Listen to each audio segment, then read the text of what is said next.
as St. Thomas Aquinas said, that's fucking amazing. Great. I'm translating liberally. Yeah, that's a paraphrase.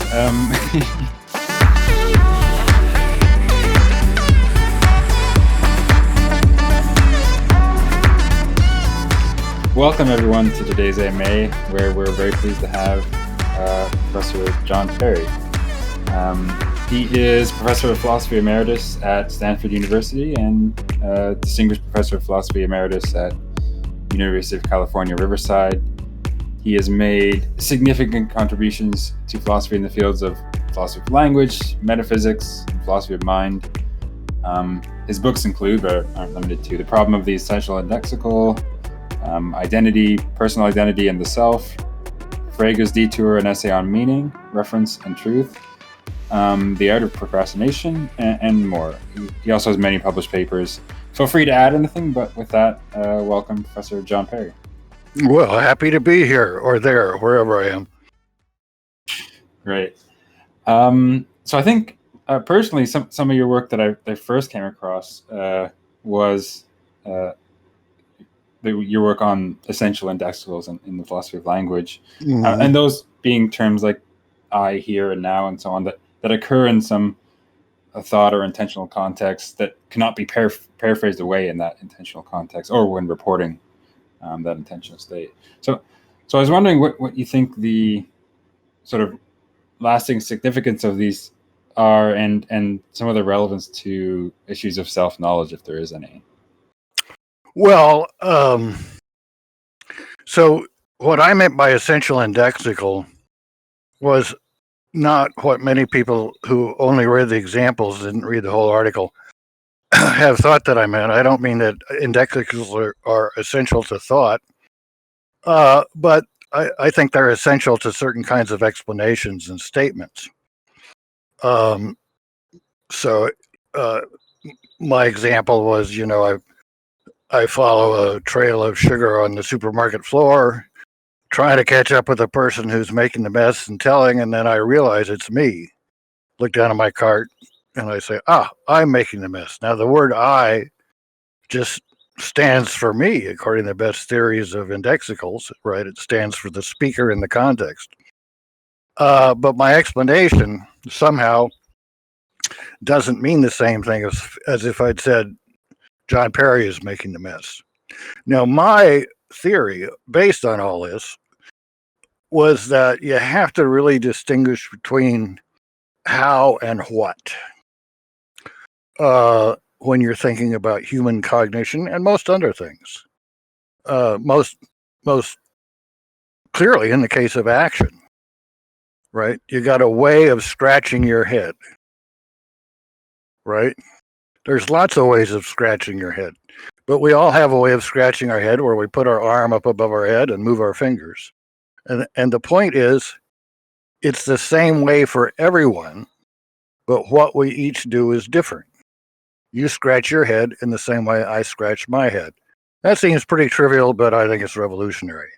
It's because I think it applies to belief, perception, where it's not so controversial, action, and, basically the human condition in general.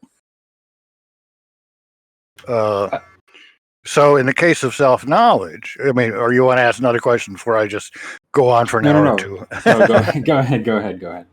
Okay, so in the case of self-knowledge, it seems to me that there are ways of finding out about things that are in certain relations to us. We all use the same ways to discover different things because there are different things in those relations to us. So looking is a way of finding out what the thing in front of you is like. What we find out is different for each of us, and it's different for each of us at different times, not just different people. And I think there are what I call self-informative ways of knowing.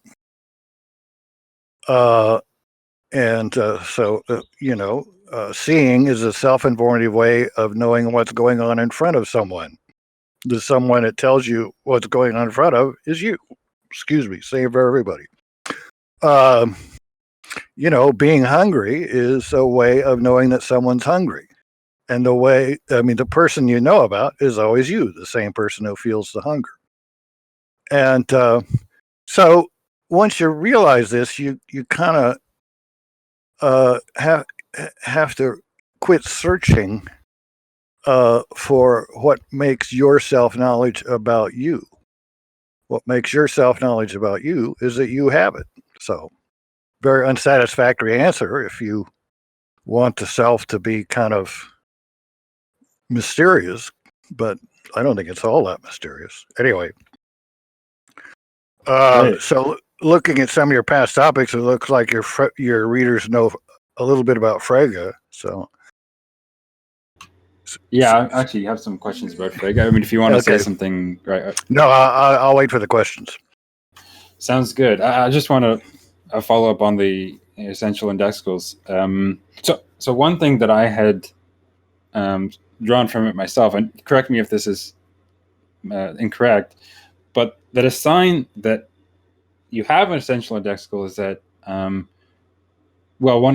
there's a statement that includes some indexical phrase or term, and when reporting that statement, or when talking about that statement, you can't substitute the indexical term or phrase for a non-indexical one, saving meaning, like keeping the same meaning of it, right? So I can't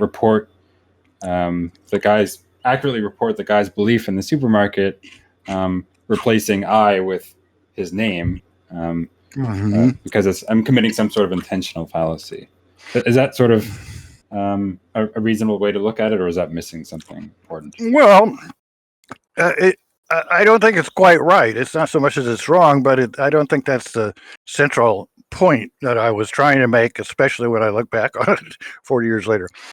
That is, reports, attitude reports, on that stuff. Those are very interesting, but that's not the central phenomenon. The central phenomenon. Take a chicken, right? I don't know if you've raised chickens, but I have. They're not the brightest things in the world. But when a chicken sees a kernel of corn in front of it, it will walk towards the kernel of corn and gobble it up. And it will thereby relieve its hunger, or whatever chickens have. Now, to me, that's got the basics. There's no reporting. Chicken doesn't report. Chicken probably doesn't even think. But the point is that each chicken finds out about what's in front of it in the same way. And then Mother Nature, or, whoever you want to credit here, has fixed it up so that all chickens work in the same way. But in working in that way, they find out different things, and it leads them to do different things. Each chicken finds out about what's in front of it. And if it's a kernel of corn, each chicken is led to walk towards it and eat it. And who ends up benefiting? That very same chicken. So my view is, if you take that, say that, well, that applies to chickens, it really basically applies to humans too, even though we've spent centuries working up ways to find out of ourselves in non-self-informative ways. You can look up yourself on Wikipedia. You can listen to what other people tell you about yourself. But if you appreciate the centrality of this, I think a lot of things fall in to shape. Now, when you report, if I report the chicken, I'll say, I can't just say, suppose I've got Gertrude, Hortense, and Edith are my three chickens. Well, what do they have in common? Each of them sees what's in front of themselves. Gertrude sees what's in front of Gertrude. Gertrude or Hortense sees what's in front of Hortense, and so forth and so on. So if I report, and I want to just say, now, I mean, Hortense can also see what's in front of Gertrude, but maybe from a long way off. So in the attitude report, I say Hortense believes that there's a kernel of corn in front of her. And you say, Hortense is a chicken. You really think she has beliefs? And I say, oh, no, I don't think she has beliefs. She has some very, very primitive thing we could call a proto-belief. But it has truth conditions. So what I'm trying to say is that the truth conditions of Hortense's belief, not of any sentence she would utter, not of any thought she would have, but just of the perception and the difference it makes to her brain, is that there is a kernel of corn in front of her. Why? Because that's what makes sense given what it causes. So I think if we coming from Frege and all that stuff, then we want to immediately go to attitude reports. And in the article, I really encourage that because, I mean, not in retrospect, somewhat mistakenly, but because I used a lot of examples involving attitude reports. But the main point is about the attitudes, about the mental states versus what we might call our objective contents. If you try to explain what's special about first-person beliefs or self-informative beliefs in terms of their contents, it doesn't work, because what's special about them is the relation of their contents, that is, the truth conditions of the states, to the person that has them. And in that way, they're like indexicals. But it's not that Mother Nature read David Kaplan before she got started. It's just a sensible way for nature to work. If Mother Nature is basically a computer programmer, and she has to have a different program for each chicken, because after all, they're finding out about different things and they're performing actions on different things. So doesn't have to be reflected in the program? No, she never would have got funding if she'd had to do that. So am I making myself clear or just rambling on?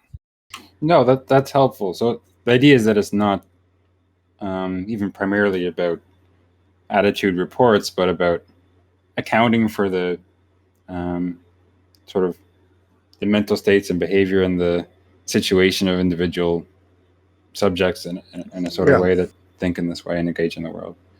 Let me give you another quick example from Ernst Mach, or maybe you've encountered it already. I think so. The one where he gets on the bus, one, right? Yeah, right. Yeah. So when he sees himself in the mirror at the front of the bus, doesn't recognize himself. He has self-knowledge in a way. He has knowledge about a certain self, and it's him.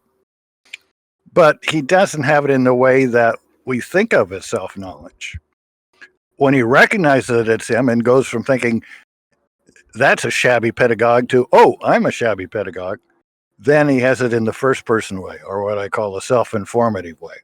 And that distinction, it carries into language, it carries into the kind of explicit, complicated beliefs that humans have, but its basis is in a much simpler fact about the nature of intelligence, in quotes, the ability to deal with the environment in a way that even chickens and fish and things even more simple than fish have. And so even though the thing denoted is the same, it's him, right? We're talking about him. It's much different psychologically and in terms of what he knows. In terms of how he knows. Right. See, now Frege put the how and the what together. So, because the sense was supposed to be an objective proposition. So I say, what's your name again? I'm Troy. Troy. Okay. Or I'm just supposed to call you the Canadian Catholic? No. That the Canadian Catholic was the other guy. But I'm Troy. Oh, okay. All right. So Troy. So yeah, you go around finding out about Troy. But you do it in the same way I go around finding out about John. That is, you have perceptual states that contain information about you and your environment and blah, blah, blah, blah, blah. And Frege just didn't have room for that in his theory. So I claimed, much to the distress of many friends at Oxford. So I actually had a somewhat related question. Do you think that you could sort of update the notion of a sense to accommodate these sort of linguistic expressions in the way you want to? Well, yeah. So Kaplan, who inspired a lot of my thinking on this because he came up with a theory of indexicals, right? And so he distinguished between character and content. And the character is a rule that takes you from the context of an utterance to a singular proposition. So you and I both say, I'm on the phone now. No, I guess we should say, I'm on Discord now. Mm-hmm. So we say the same words, but we say different things. And Kaplan says that's because indexicals and demonstratives are context sensitive, and what language gives them is not a proposition, but a rule to get from who says them where and when to a proposition. Now, I came to think, though, that that's a little too abstract. Basically, what we have is people at times and places and things that play roles, roles, in their lives at that time. So you're playing a role in my life. You're the person I'm talking to. And I'm playing the same role in your life. But roles are not linguistic rules. They're just relationships of some importance in understanding things. So I replaced Frege's notion of sense with Kaplan's notion of character, a function from contents, and then I say, but now let's replace that with roles. They're not linguistic, they're just relations thinkers have to things around them when they're thinking, and speakers have to things around them when they're thinking, except we can't take around them too seriously because, you can think about Venus, or if I knew the name of a further away galaxy, I'd give it to you, but Andromeda, sure. Yeah, Andromeda, exactly. My old friend Andromeda, right. So is Andromeda playing a role in my life? Well, pretty thin. And then how about Aristotle? Is he playing a role in my life? I can think about him. Well, no, but these are the results of millions of years of humans stretching what Mother Nature gave us to all sorts of new purposes. And I'm just saying, yeah, but don't forget the basic human and animal and cellular need is to know what's going on around you that will affect you. And around you, when you say that, you think of chickens and snails, means pretty damn close. And then the more we think about it, millions of years of thinking about it, we get a more and more complicated thing, and we lose sight of that. But still, what's special about our galaxy? Is our galaxy the solar system, or is it just part of our galaxy? Milky Way is part of the galaxy. Yeah, Milky Way is our galaxy, right? Right. Okay, so still, it's very relevant to what I do, not in ways that the chicken would need to worry about, but when I stay awake at night worrying about what if entropy increases? What if entropy increases in the Milky Way? So, as St. Thomas Aquinas said, that's fucking amazing. Great. I'm translating liberally, Yeah, that's a paraphrase. So I guess it's just not quite clear to me how this is an extension or replacement of Kaplan's theory or Frege's. How does this fit into like an overall picture of language? Well, let's start with Frege's Begriffsschrift. Right. Yeah, and so he had a pretty common sense view in the Begriffsschrift. He believed in objects, properties, times, and places And he thought that an object having a property or standing in relation to other objects at a time, possibly in a place, was a circumstance. He didn't use that as a technical term, but he used it as a natural term to explain what he was getting at. And that didn't work because of these identity problems. What's an identity problem? Well, an identity problem is a case in which an individual, or more than one individual, think, talk, or somehow interact with the same individual in different ways. So I interact with you by calling you or Troy. And you interact with me by calling me you.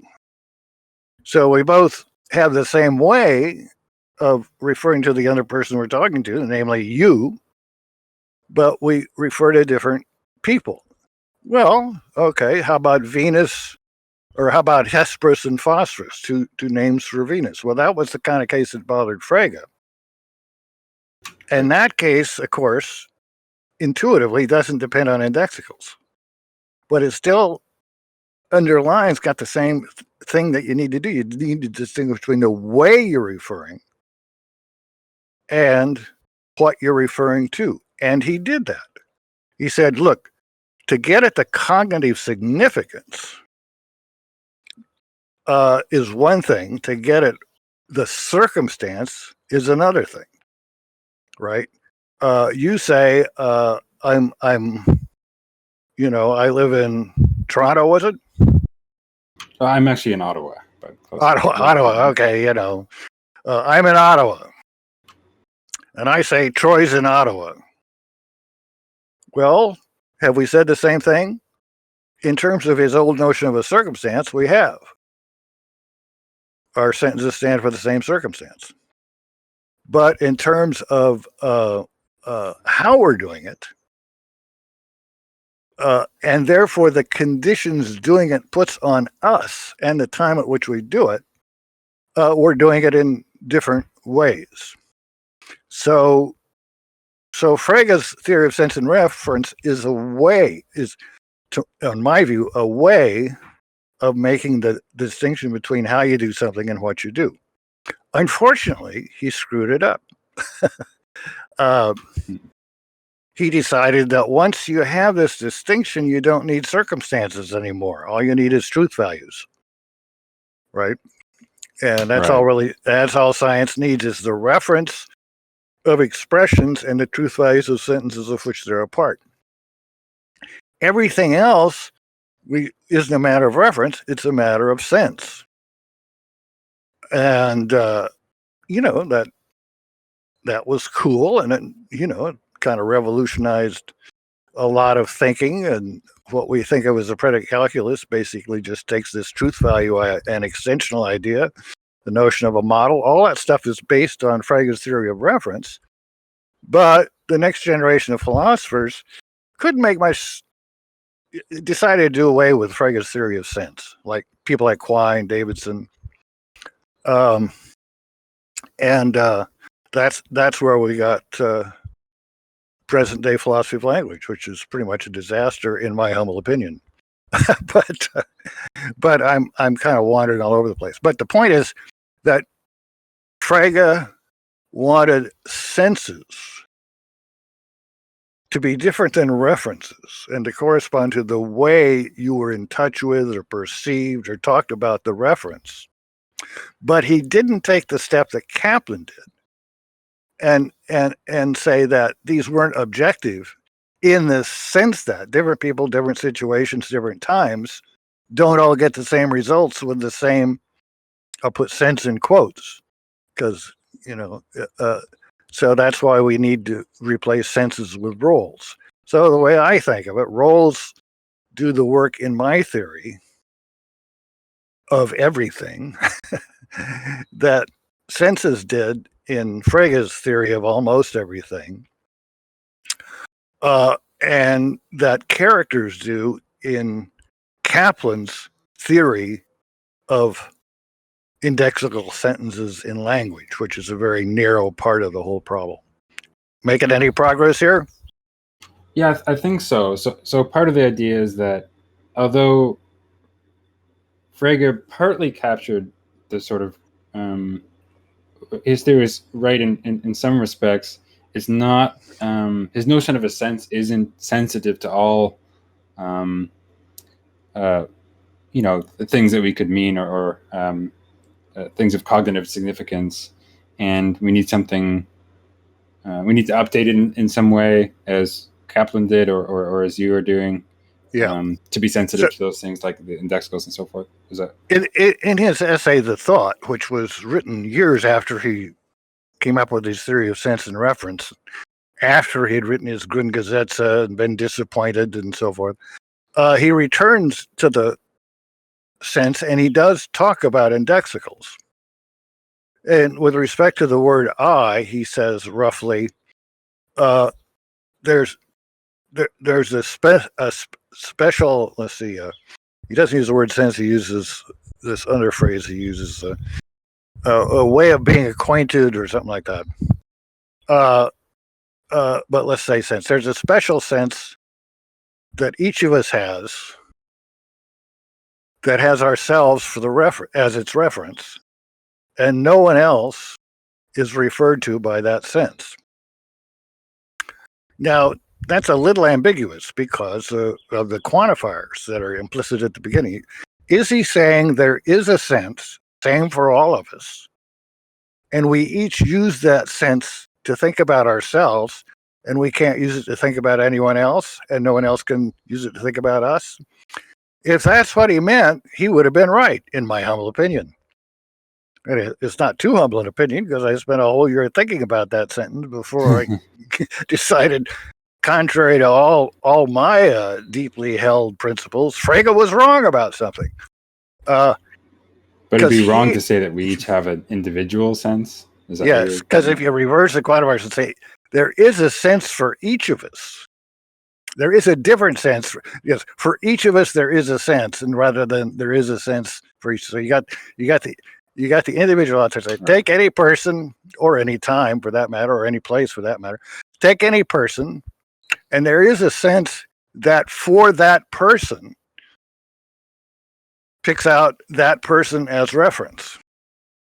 And we each have one of those, and no one else can use ours to think about themselves or to think about us either. So he's kind of led to the conclusion they're kind of private.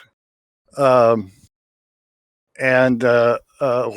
leads him to that? Well, just this feeling that senses ought to be objective. They ought to refer to the same person for each of us, but whatever goes along with I clearly doesn't work that way. So he solves this with the multiplicity of senses, but I think he should have reversed the quantifiers. And that's really what I spent the last 40 years saying in different ways to get different promotions and things like that. Sorry, it's a cynical view of my own work here. All right. But so just in general, though, you think although Frege got some things wrong, his overall project was on the right path, you think that's fair to say? In many ways, if you go back to the Begriffsschrift, I think the Begriffsschrift had a lot of things right. And let me give you another example. This comes from his article on sense and reference, and it's a footnote. And it's really the only place in that body of work where he gives an example of having a sense for a non-fictional object. And the object is Aristotle. And he's got two senses that would work as the sense of the name Aristotle. One is the fellow who was born in Stagira and studied with Plato or something like that. And the other one is a student of Plato's who was a teacher of Alexander the Great's. And he says, in science, we have to all associate the same sense with the same expression. But if you're not doing science, if you're dealing with what on sense and reference you call an imperfect language, you don't really have to stick to that requirement. End of footnote. So, but he doesn't explain how you cannot stick to the requirement. And of course, well, what you need to do is guarantee that the people are talking about the same thing. Otherwise, the conversations at cross purposes. And one way to guarantee that is that if they're using the same name, they're using it with the same sense. But that's not the only way to guarantee it. And in fact, human institutions just have all sorts of ways of guaranteeing that when we use the same or different expressions, different people at different times, we're talking about the same thing. But these guarantees are very imperfect, so sometimes we're not. Now, the point is that what's important in conversation is information, not cognitive significance in Frege's sense. So if I don't know, let's suppose we're Babylonians, okay? Right. And in Babylonia at this time they spoke English for reasons that are obscure. They take kids out in the morning and they point at Venus and say, "That's phosphorus." And they take kids out in the evening and point at Venus and say, "That's Hesperus." But nobody knows that Hesperus is phosphorus. Okay. So that's a kind of a Hesperus phosphorus case. But the point is that even when they don't know that Hesperus is phosphorus, they are talking about the same thing. And so once they learn that Hesperus is phosphorus, they can take everything they knew about Hesperus and apply it to phosphorus and vice versa. So the point is we have this phenomenon of accumulating and sharing information. And the requirements for that are much weaker than Frege puts on expressions in scientific discourse. And so he doesn't really give us the tools to understand it, but he had them in the big riff shift. Circumstances. When you're in a conversation and you think you're talking about the same people and the same properties, what you're agreeing or disagreeing about are circumstances. But he thought once he made the sense reference distinction, he didn't need circumstances, at least for the purposes of perfect language and science. So they just drop out. And, Barwise and I, and something we probably wrote before you were born, Situations and Attitudes, made a good, strong case for bringing circumstances, or what we call situations, back in. And but it hasn't been totally successful, in my humble opinion, such as it is. Although more successful in Canada than some other places. Fair enough. Had a couple questions to go on from there, but sorry, if you want to add another thought, you can. Well, you say my friends Eros Castaneda. No, that's not quite right. Eros. Now I'm going to block on his last name.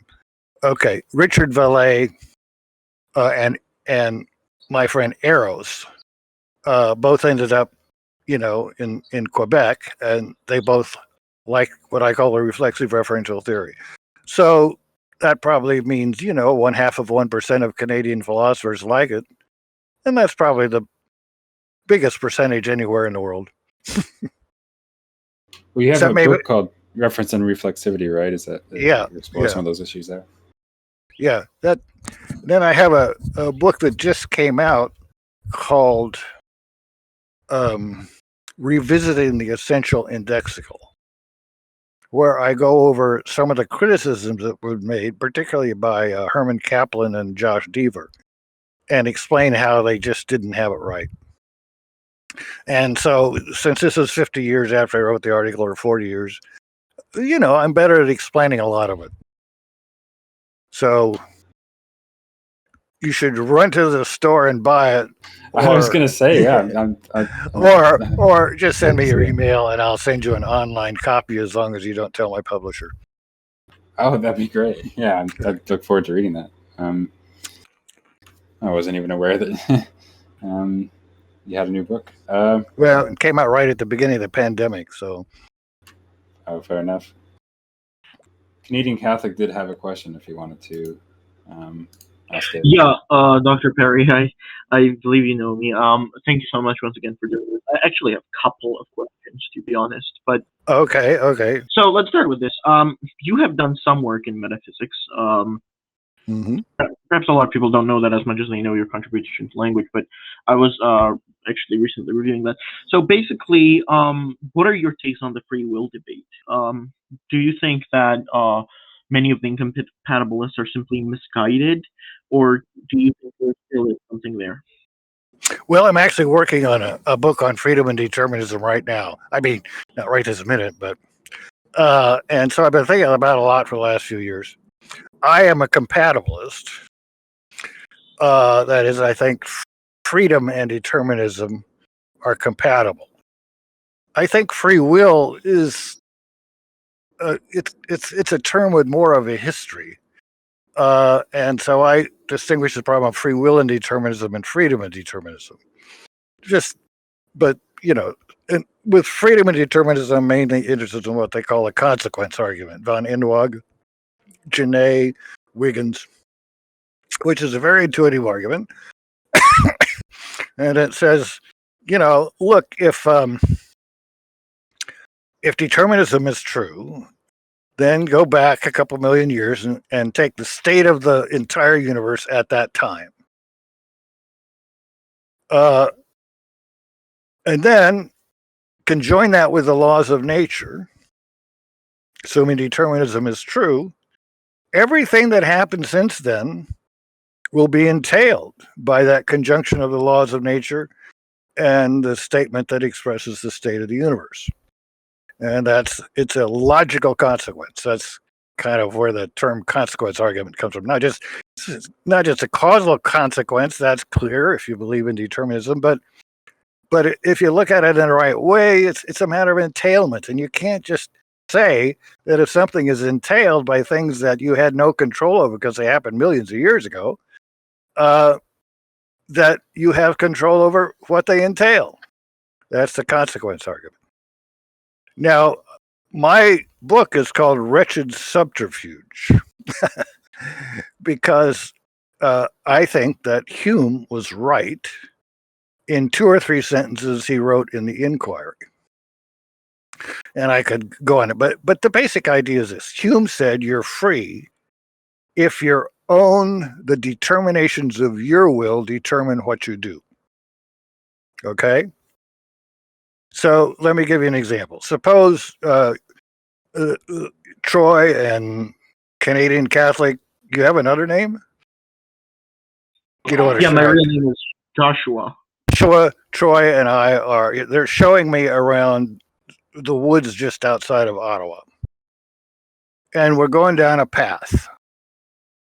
And the path branches. There's a forking path.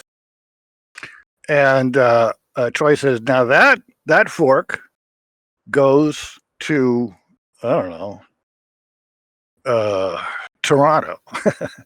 if you walk, but and that path goes to, I don't know, Montreal. Montreal, yeah. Okay, so if you're willing to walk far enough, you can get to Montreal or you can get to Toronto. Am I getting this right? Yeah. You're in Ottawa. Now the point is, suppose we got 50 people. Or now suppose we just got the 3 of us. And we walk down the path and we reach this point. And I say to you guys, since you're natives, so I can walk to Ottawa from here. No, you live in Ottawa. Shit. I can walk to Toronto from here. And I can walk to Montreal from here. And you say, yeah, all 3 of us, we're standing here. That's where these paths go. So by moving our legs in the right way long enough, we can do whichever one we want. Okay? So that's Hume's concept of freedom. There's 2 things you can do. You can walk to there's a lot of things you can do. You can walk to Montreal. You can not walk to Montreal. You can just stand there at the fork. You can turn around and walk back to Ottawa, or you can go on the other path and walk to wherever the hell the other place was. You're free if whichever you choose is based on what you want to do. And I say, that's right. That's absolutely right. And if you think about it, that makes the consequence argument irrelevant. Why? Well, because the consequence argument says you're determined to do one or the other. I say, okay, yeah, you will do one or you will do the other. You won't do both. But you can do both. Well, how can that be? Well, because in your situation, there are paths to two different places. And you have working legs, and that's kind of what's needed to be able to do something. You have to be able to do basic movements that in the situation you are in will lead to that result. It doesn't say anything about what you want to do. So the conditions for being able to do something do not include the determinations of your will, what you want to do, and so forth and so on. But those are the only way that the state of the world a million years ago has any effect on what you do through your will. So when we talk about what a person can do, we're talking about one thing. We're talking about what they will do. We're bringing in another factor, what they decide to do. And if you look at it that way, the consequence argument doesn't work. There's a gap between what the person will do being determined and, excuse me, there's, there's a difference between just following from the state of the world a million years ago and the laws of nature that I will walk towards Ottawa.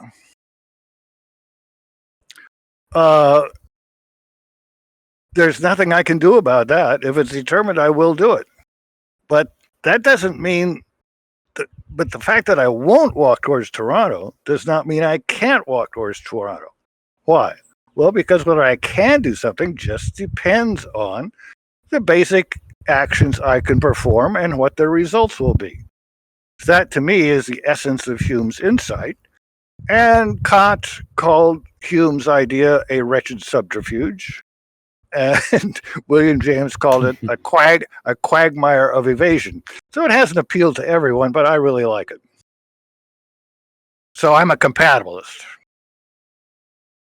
Oh, wow! Thank you so much, Dr. Yeah.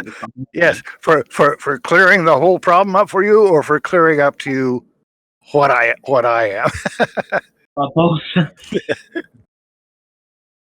All right, so I think could we consider it in the following way that really for some action to be free, there's 2 or 3 criteria that need to be there. One, there have to be at least multiple options sort of open epistemically to you, right? So that you're by your life deciding between multiple options. Is that one thing that's required? And then not really. I mean, but that's kind of a 2 things are required for you to, so that you, if I say, which Troy can do so and so, 2 things are required.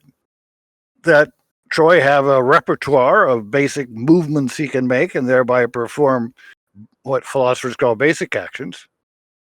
And second thing, his objective circumstances that he's in at that time are such that those ways of moving will result in his doing so and so. Now, you're absolutely right that paradigmatically he will know that he has those options if he does have them. But that's really that's not absolute. Suppose I'm at a party, you and I are at a party, and we're talking away and ignoring everything that happens. And what's happening is that the host is coming along the line of guests and offering them each a cookie, chocolate chip cookie. And we just don't notice him because we're talking.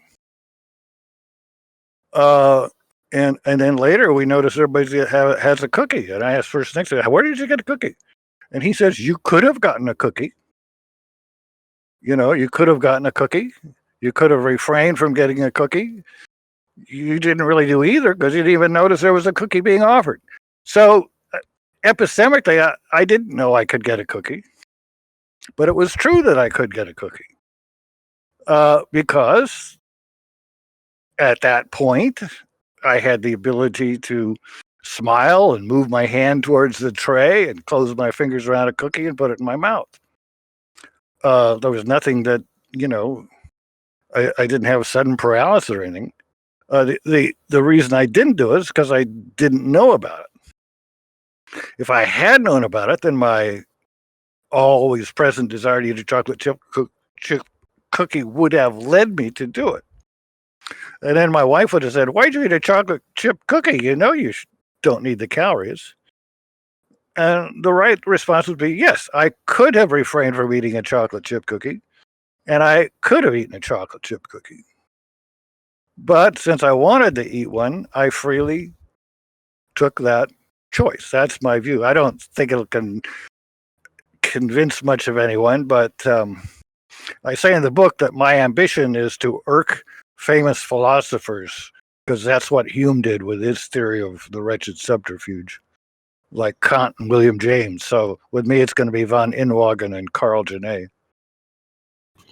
Right. Fair enough. Yeah, you should never have the ambition of convincing really bright people that are brighter than you. But, if you can put things in such a way that they're at least irked, that's success. Right. So on that, I guess my thought was that when you're performing some action that we take to be free, at least in a compatibilist sense, if it's proceeding from your will, right, which is it's because of your will, at least, that's playing a causal role in that action. I mean, if you didn't have other options you took to be available to you, would we really say that it's a free choice? Well, I wouldn't, because I would say, look, a determinism determines what you will do, and it determines what you will do by determining what you will want and what you will believe. But those are irrelevant to the question of what you can do, as illustrated by all these people at the fork in the road who want to do different things and will do different things, but can all do the same thing. But in that case, I do recognize that there are several options open to me epistemically, even if I'm determined and I know that I'm determined to perform. No, it's not epistemically, it's metaphysically. I mean, maybe they're open to you epistemically, but it's not that for all you know you can do it. It's that you can do it. Why? Because there's a path to Toronto and you can walk. So you can go to Toronto, but you won't go to Toronto. Yeah, but the causal thing that goes through to the result that you won't go to Toronto goes through the determinations of your will. And those are not relevant to the issue of what you can do. Anyway. So we say that you can do them in the sense that fixing only certain facts about your, body and various powers and capacities, both of those outcomes are possible. But we're not going to fix certain facts like about the past and laws of nature, because otherwise... Well, you can fix the past and laws of nature, but the implications that have are not relevant to the truth conditions of what you can do on the wretched subterfuge. The point is, might make more sense. You kind of go a Wittgenstein thing. How does the word "can" work in our language game? Why is it useful to have a concept? Well, notice it's not just useful for human interactions. If you go to the zoo and there's a mean-looking lion on the other side of the fence, it's important, for you to know whether he can jump over the fence or not. And what does that mean? Well, given the height of the fence and the strength of his limbs, is there a set of basic actions he can do, or he I should say, has the competence to do, to avoid overuse of the word "can," such that if he does them, he'll go over the fence. If so, he can jump over the fence, and you better get out of there. You don't, that's a different question than whether he will jump over the fence. Right? Maybe the zookeeper says, "Oh, don't worry about it. He's just such a friendly lion. He won't jump over the fence." I say, "Well, that's fine, but he can jump over the fence, so I'm getting further away." It's just a very useful concept. Not only in thinking about others or lions, but in thinking about ourselves, right? If you're going to make a decision, you ask, what can I do? Am I strong enough to walk all the way to Toronto? Well, I guess I am. Am I strong enough to walk all the way to, wait a minute, Nome? No, I can't do that, so I don't need to worry about it. But I come down, I'm probably strong enough to walk to Toronto, and I'm probably strong enough to walk to Montreal, and I'm probably strong enough to turn around and walk back to Ottawa. Then I can turn to what I want to do and reason through it.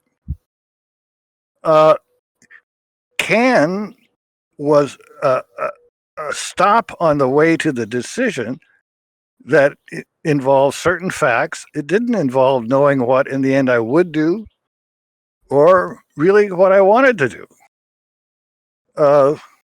So it's a very useful concept. I don't deny that determinism is weird. I mean, the determinism and freedom is a weird combination.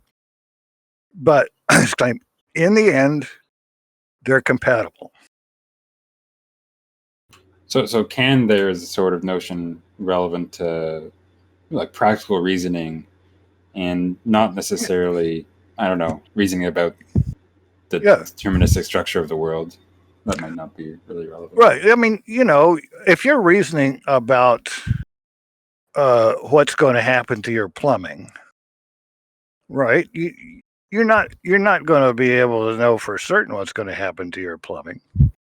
But you know there's certain range of alternatives. If it freezes, which it doesn't do often here, but it does up there, and you haven't taken a little preparation, you may get a broken pipe. And so in terms of practical reasoning, you can't say, I need to know what's going to happen in order to know what to do.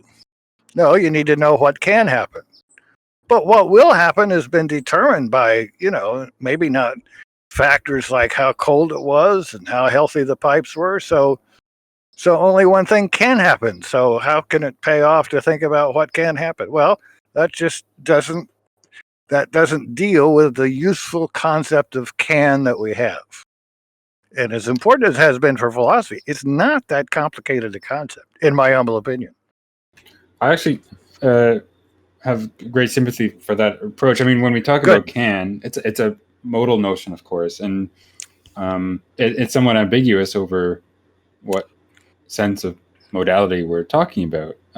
If we're using can only in this sort of nomological sense, talking about the laws of nature and so forth, then, well, we might not say that we can perform these different options if it's deterministic that we'll perform one of them.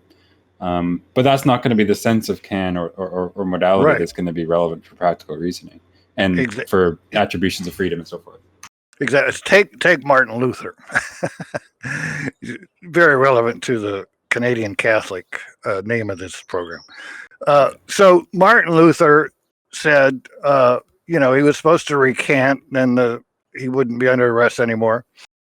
And they said, well, do you recant? And he said, give me a day to think about it. He came back the next day and he said, no, I will not recant. That's what I'm going to do, and I can do no other.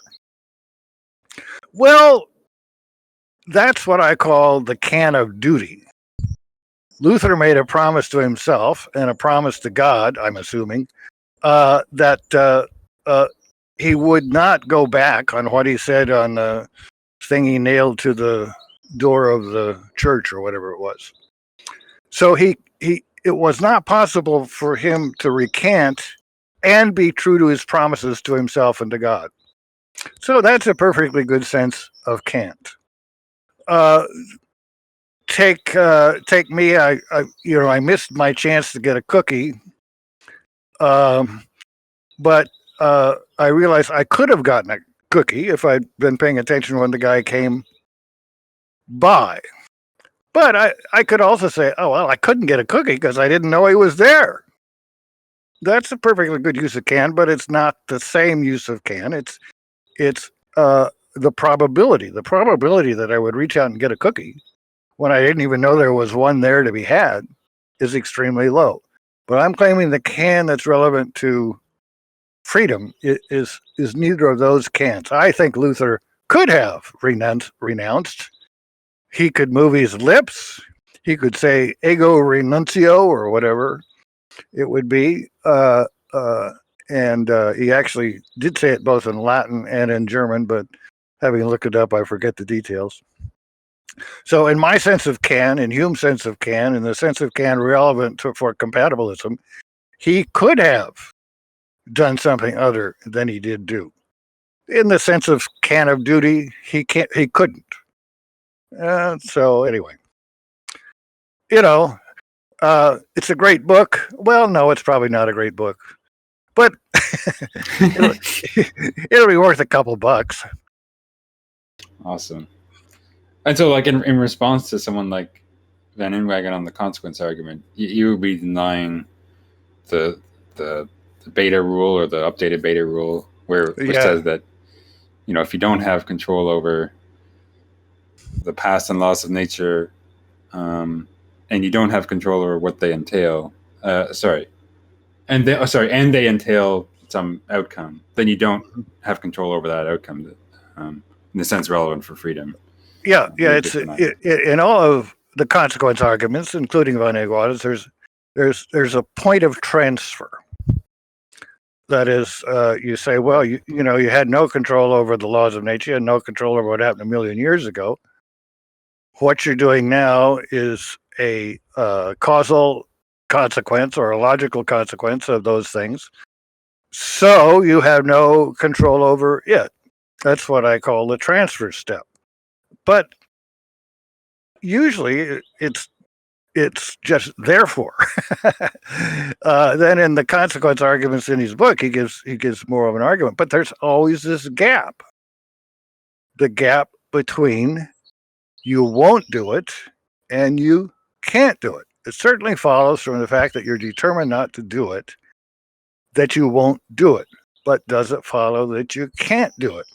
Well, that depends on what we mean by can. None of the consequence arguers tend to say too much about that.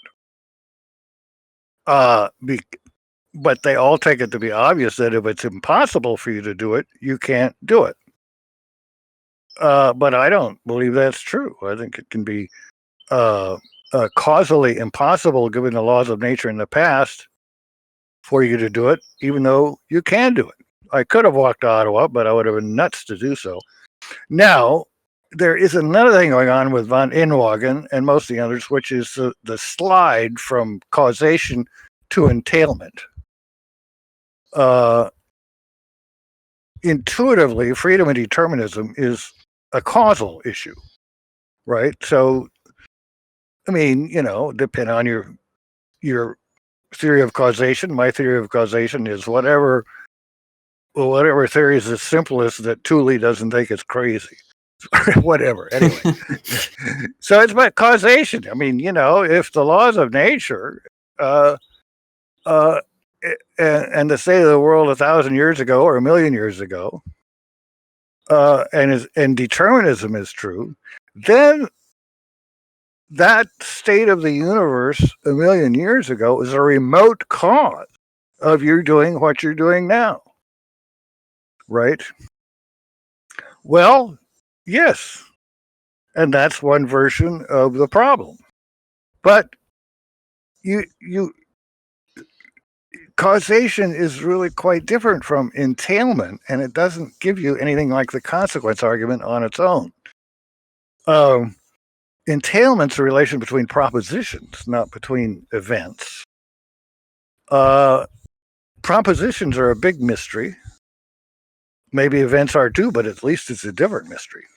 So I think the move from causation to entailment is an underlying problem. And without that move, you don't really get the consequence argument as an argument about logical consequences. You have to move from the events to the descriptions of the events to the propositions. And there's just a lot of heavy machinery involved in those moves.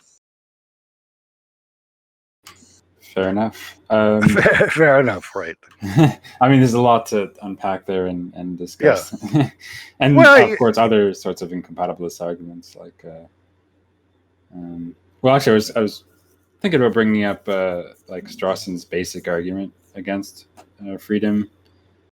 Galen or Peter? Galen. Oh. Where, well, it's essentially the conclusion is you have to be the ultimate cause of your actions, and so if there's some, if there are causes to your actions that precede you, then you're not free or not morally responsible for what you do. Yeah, but see, what Strawson is claiming is a little bit different. He's saying if what you mean by free will is what Kane thinks you ought to mean, or what lots of people, that you are somehow the ultimate chooser of your of the relevant beliefs, desires, and character traits, then we don't have free will. It makes no sense. Now that's free will. But suppose you thought free will is what Harry Frankfurt says it is. It's just that you can influence your own character traits and desires if you try, but no claim that you're the ultimate source, right? I mean, suppose my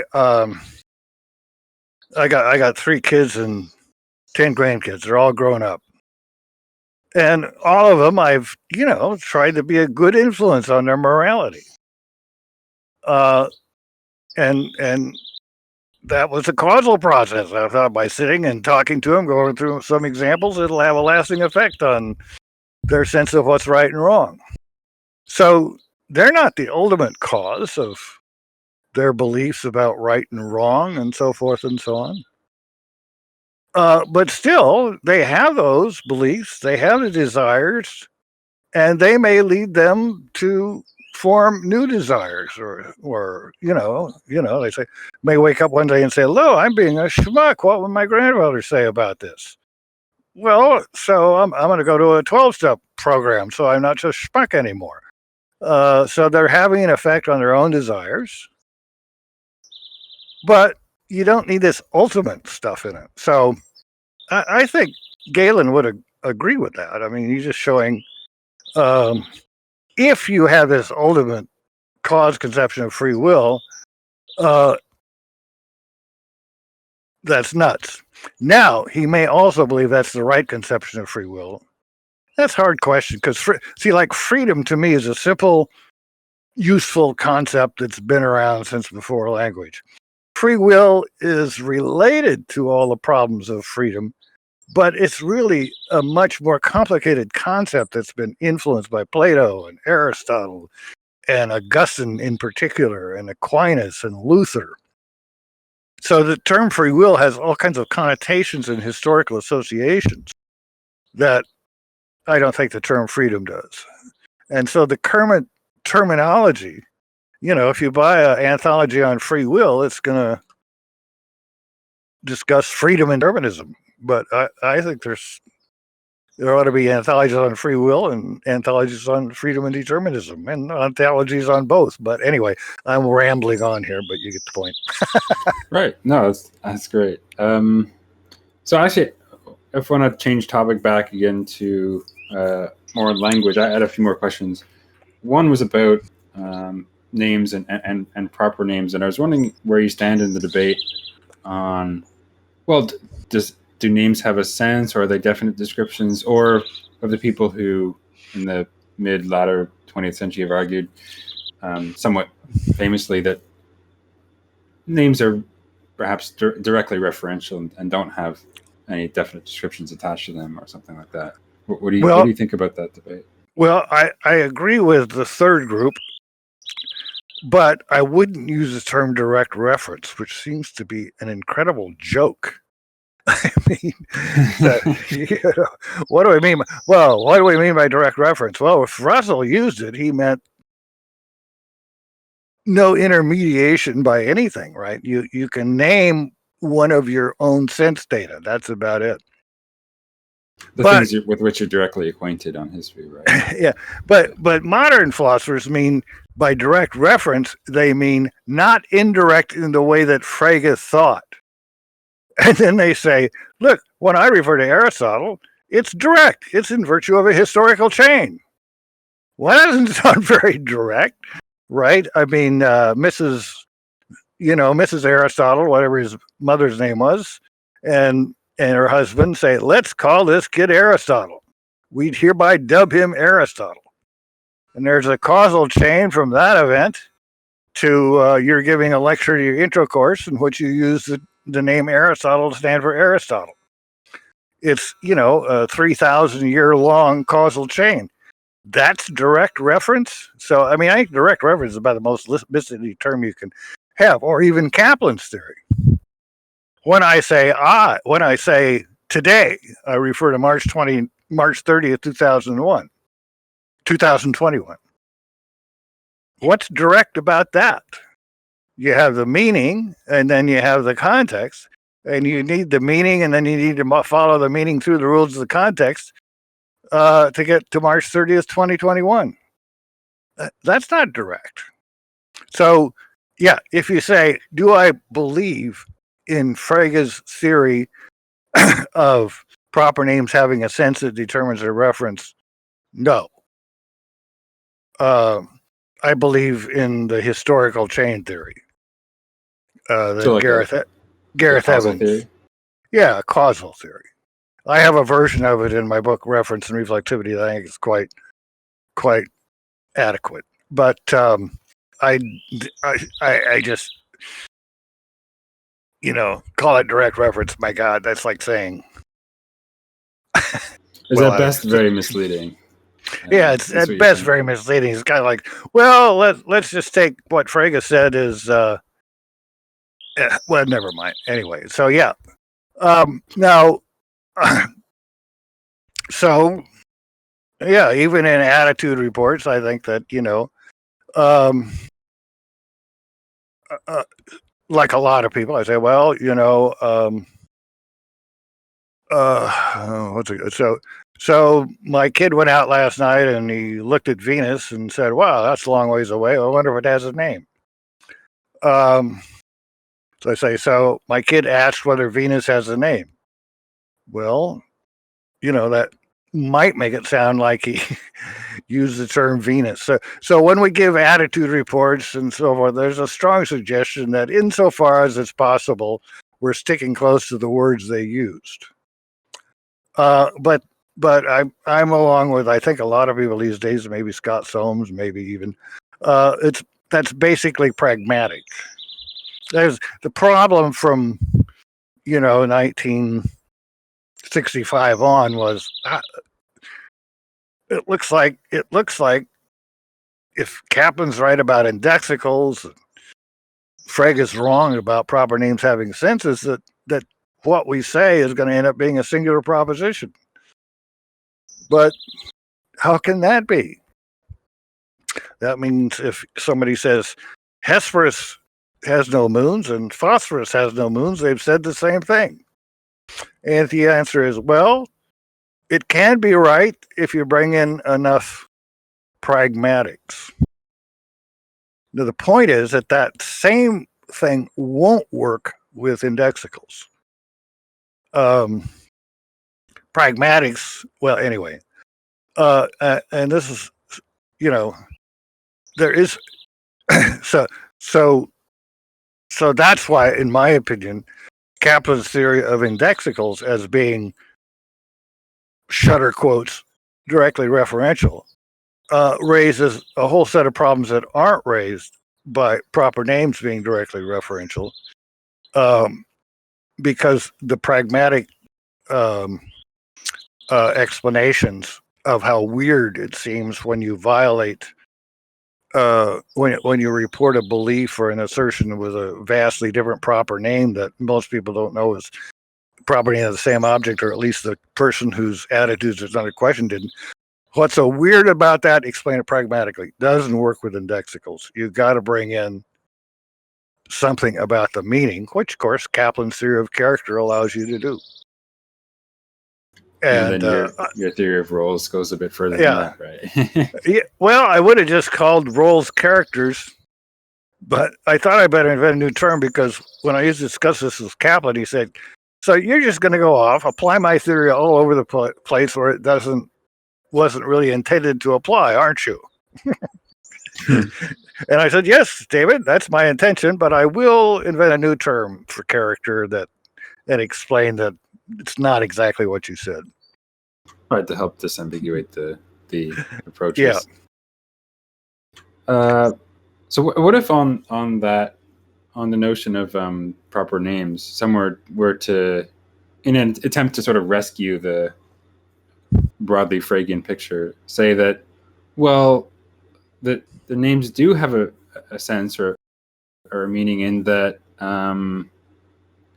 well, I have that sort of causal chain in mind when I utter the name. So, like, for example, I might say, somewhat indexicable way, I guess, well, that by Aristotle, I mean whichever individual satisfies this causal chain I might have in mind, or something like that. Well, no, yeah, I agree. I think that's a good point.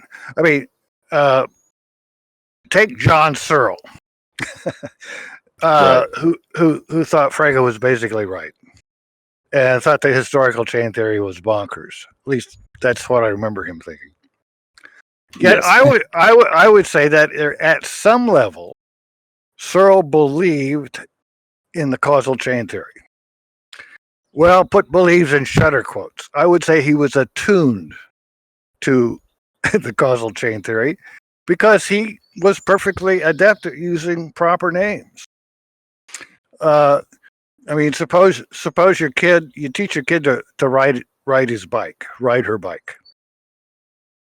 Now, the way you ride a bike is when you start to lean one direction, you steer very gently in the opposite direction.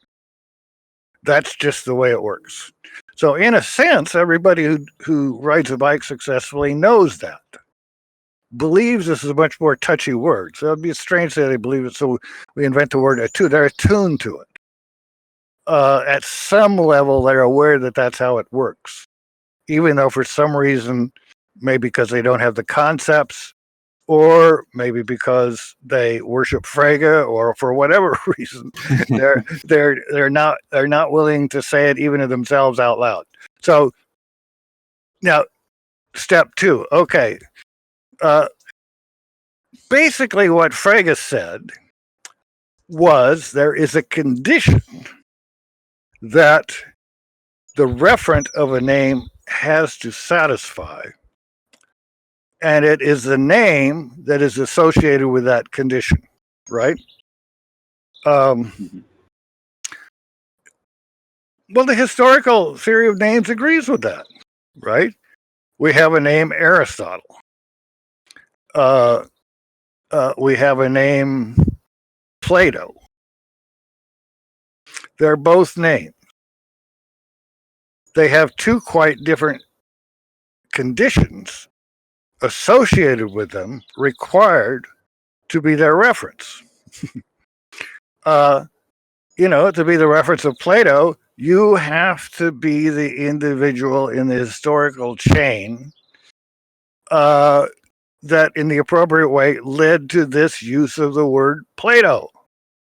And that's a different condition than you have for Aristotle, because the words are different. So Frege could say, well, okay, maybe I was wrong about the kind of belief I use as examples, but don't give me this direct reference shit. It's not direct. It's just indirect, and just the way I said.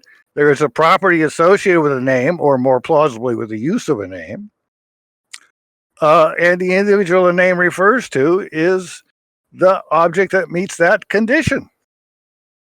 And what I was wrong about was thinking that the condition would be kind of the ordinary things we think about people, like that fellow who's my neighbor or the guy that's president.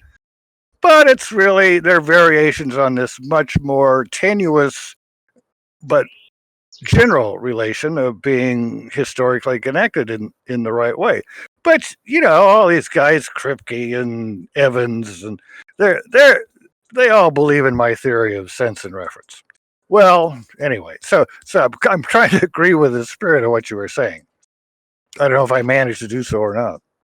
No, that's helpful. I think and I will say that you mentioned Searle, and I think he was someone that was quite formative to me philosophically, in that a lot of my introduction to philosophy was through some of his work. So maybe I'm kind of disposed to take some of his views. But I think what I sort of had in mind here is that, okay, we could grant that in order to refer to, say, Aristotle, or to use that name in reference to Aristotle, you need to be a part of a sort of historical causal chain of reference. But at the same time, that's not a sufficient condition for when you use that term or name that it refers to Aristotle. You need to have in mind in some way that the name you're using is part of that causal chain.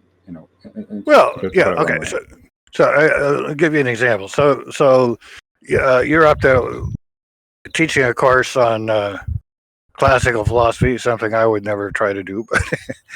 And so you've given a good lecture on Plato and Aristotle, but not everybody's paying attention so much. So afterwards, a girl comes up to you, and and you test her. You say, "So, what can you tell me about Aristotle?" And she says, Aristotle wrote the Republic and a lot of other dialogues. Well, and you say, anything else? You know anything else about Aristotle? Turns out that's the only thing distinctive she knows about Aristotle. And who did she refer to? Oh, your mic again, I think, is too close. Sorry. Oh, so to whom did she refer? Is that better? Yep. Well, I would say she referred to Aristotle and said something false about him. Not to Plato, right? Yeah. But the way you formulated your thing, she satisfied it, because at some level, she was aware that she was referring to whoever you were referring to in the class she was just in when you said Aristotle. Right? So, in a way, she's operating a very attenuated version of Frege's theory. But I don't think that's what Searle had in mind. And I'm a big admirer of Searle's too.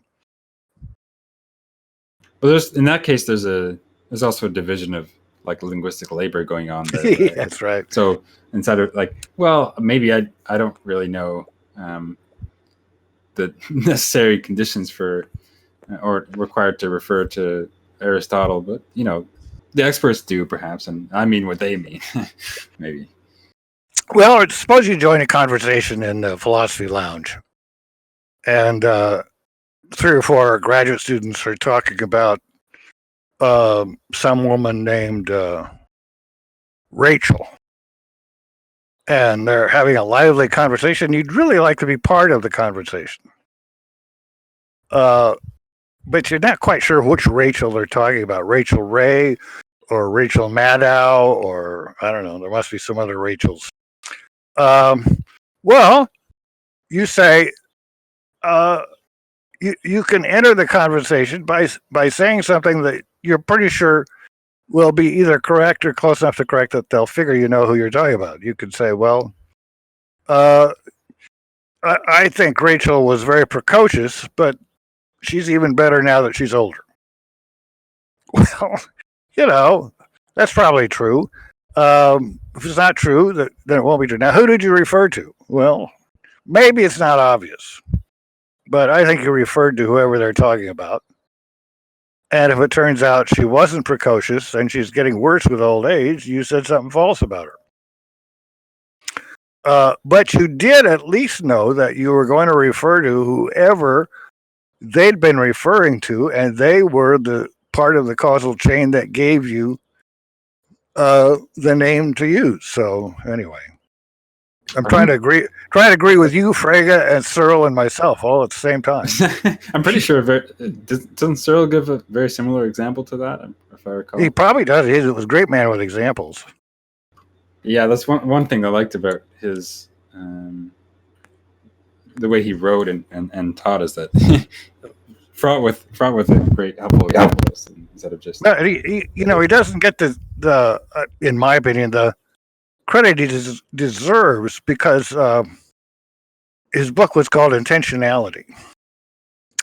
And he said, look, this is an important phenomenon. All you guys say just because the predicate calculus only needs extensions, we should forget about intentions. But they're basic to language, and you should quit screwing around and trying to find extensions that will do the job, like extensions from possible worlds to things, which I think he would have probably felt about possible world semantics the same way I do. Oh, God. That's just Quine's graduate students trying to please him by saying, look, we can talk about all the things you don't want to talk about, like properties, and treat them as extensions. All we have to do is a little minor thing of postulating an infinity of possible worlds. Right. Have I violated a canon of Canadian Catholic philosophy, belief in possible worlds?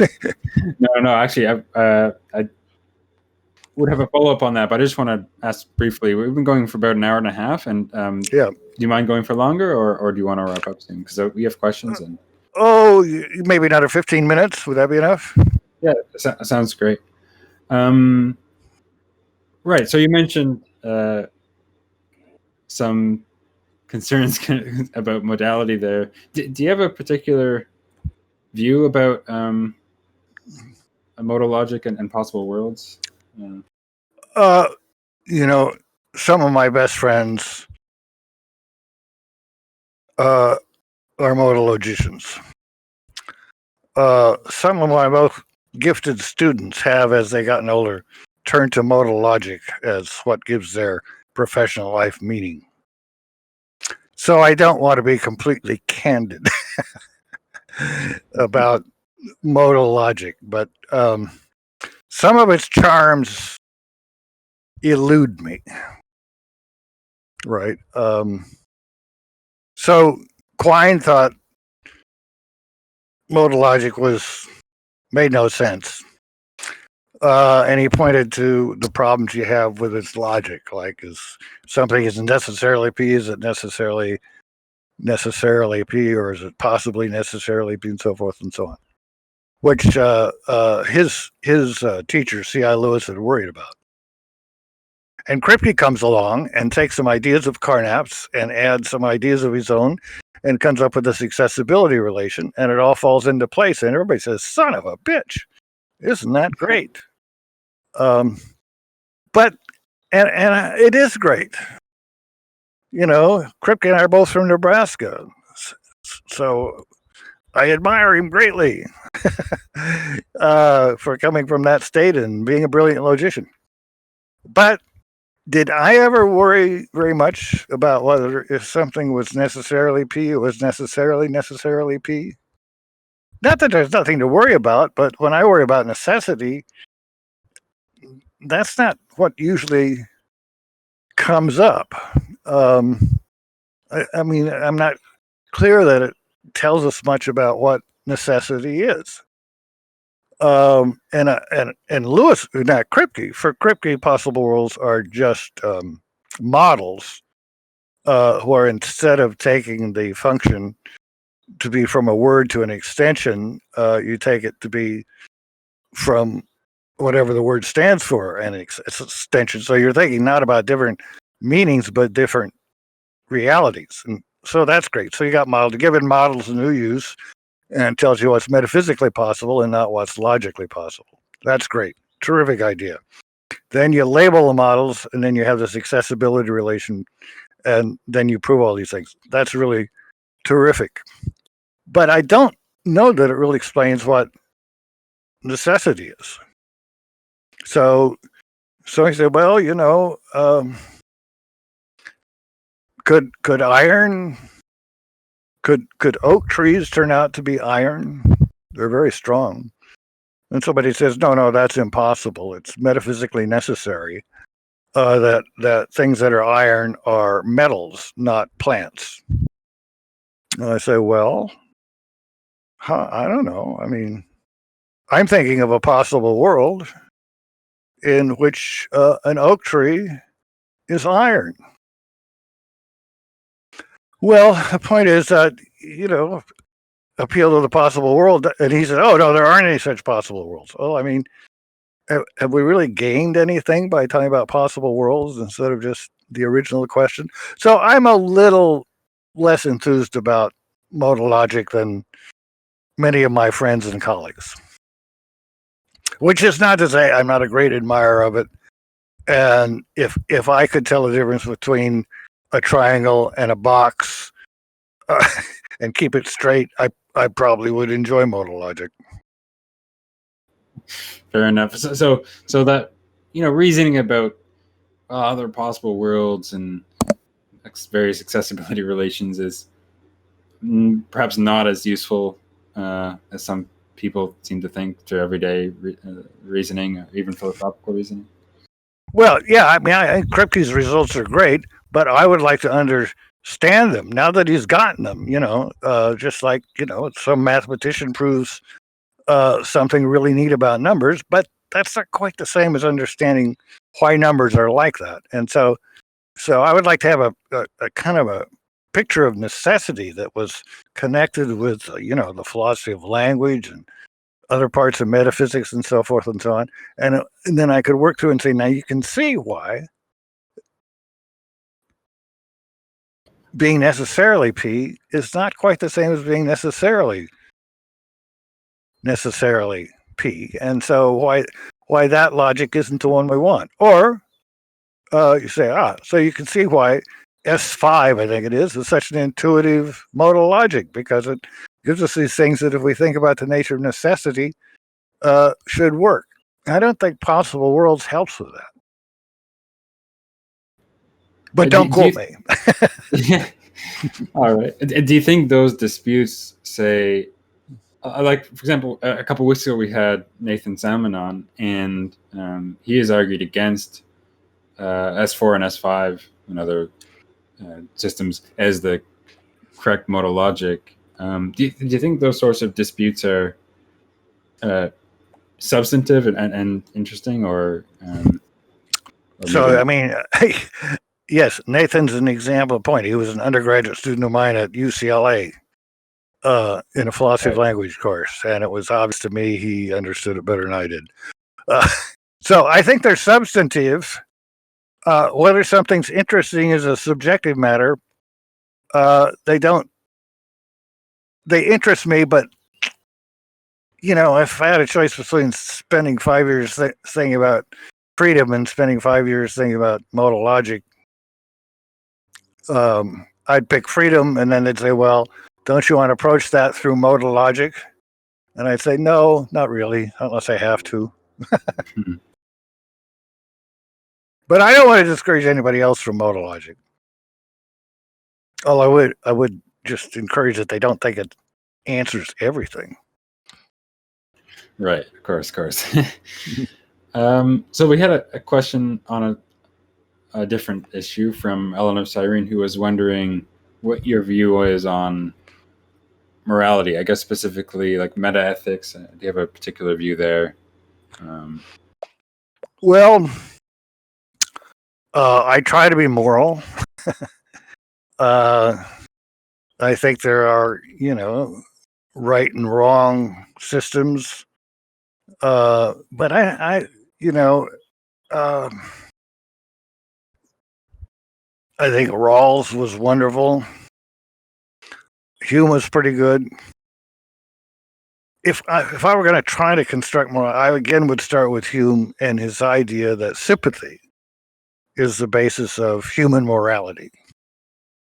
And is there something more objective than sympathy to base the goodness of sympathy on? Well, I don't know. I doubt it.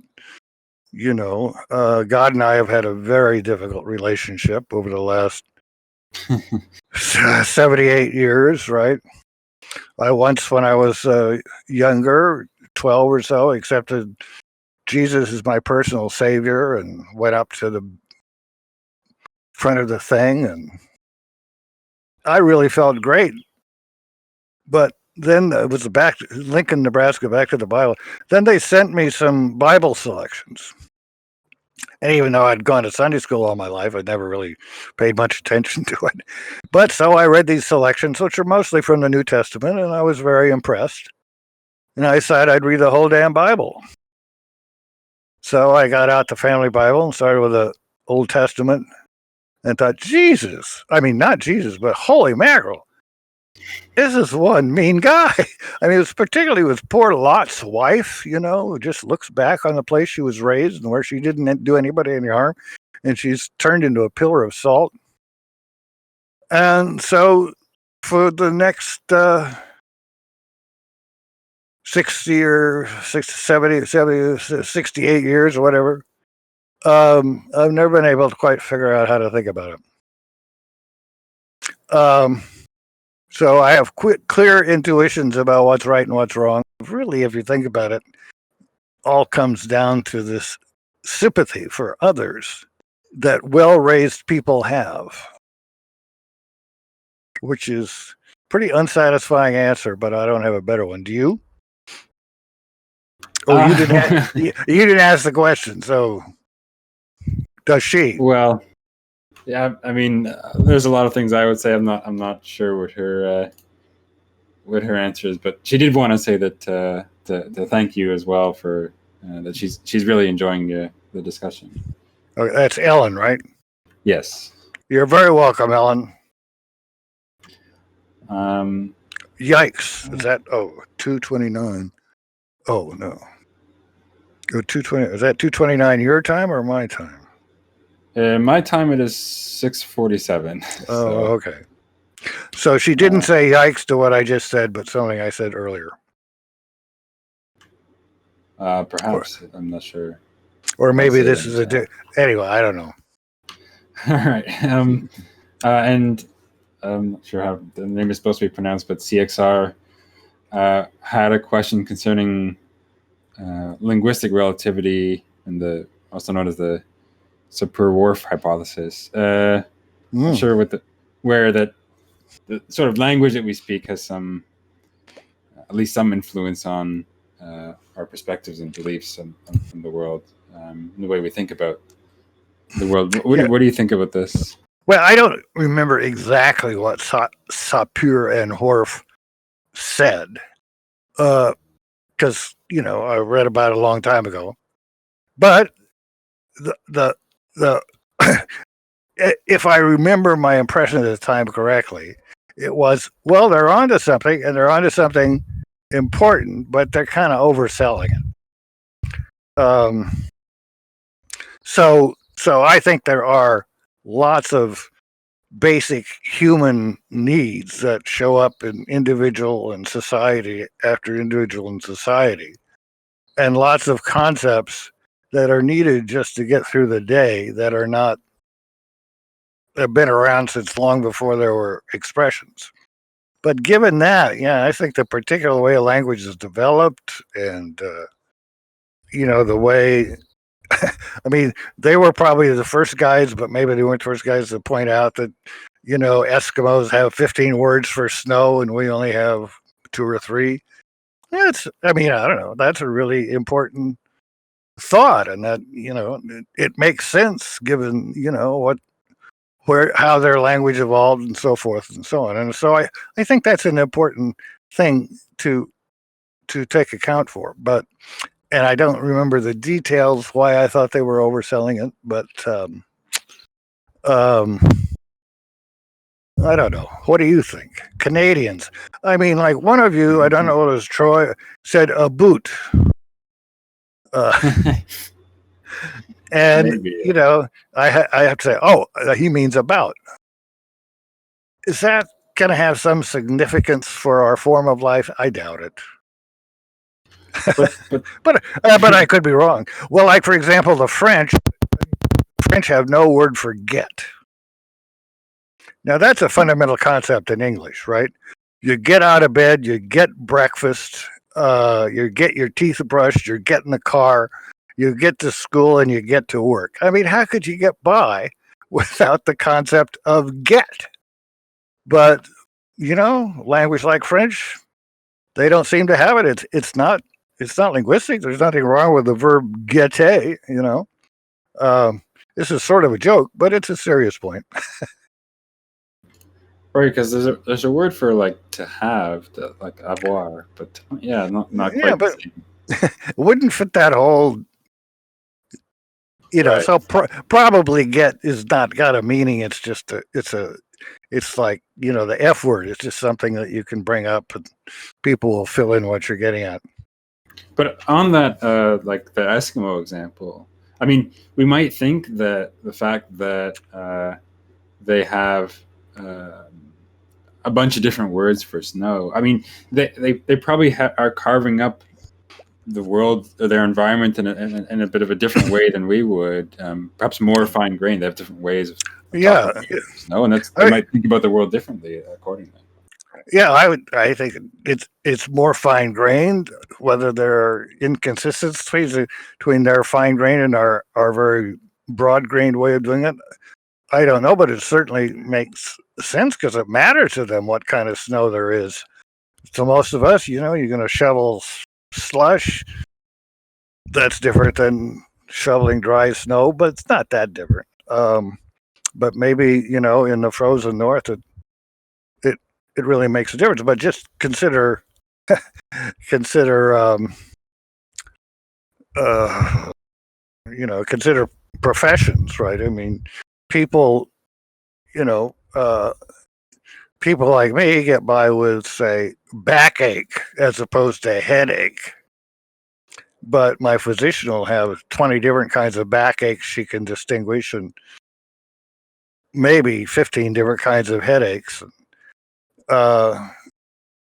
So anyway, yeah. I don't know. If I could get my office on campus, maybe I'd go find their books and see what they said. But I'm not allowed to. Fair enough. So I think I just had one more sort of question on self-knowledge, and then we'll probably wrap it up.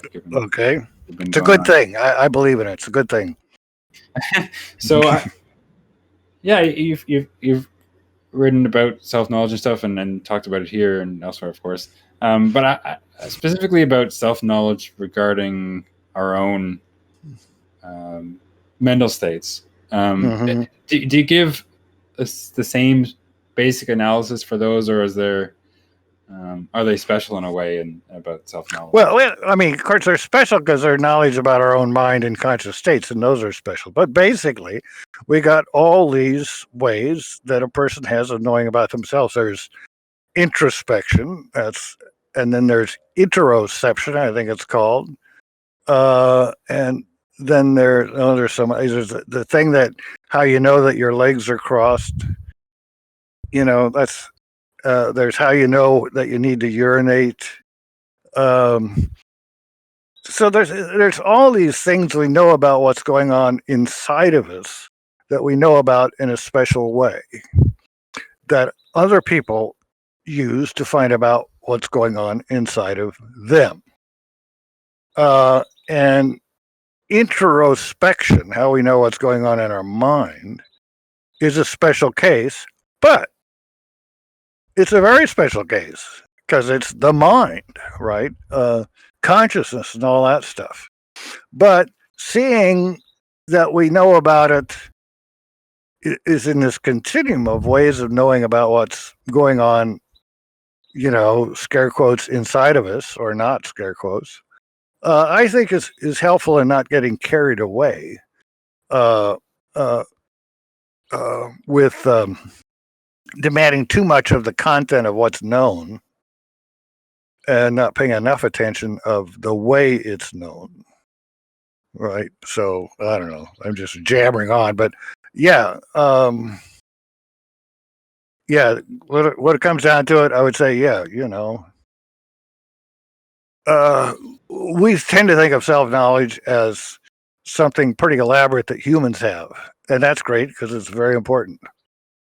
But, suppose you're like Castaneda's war hero.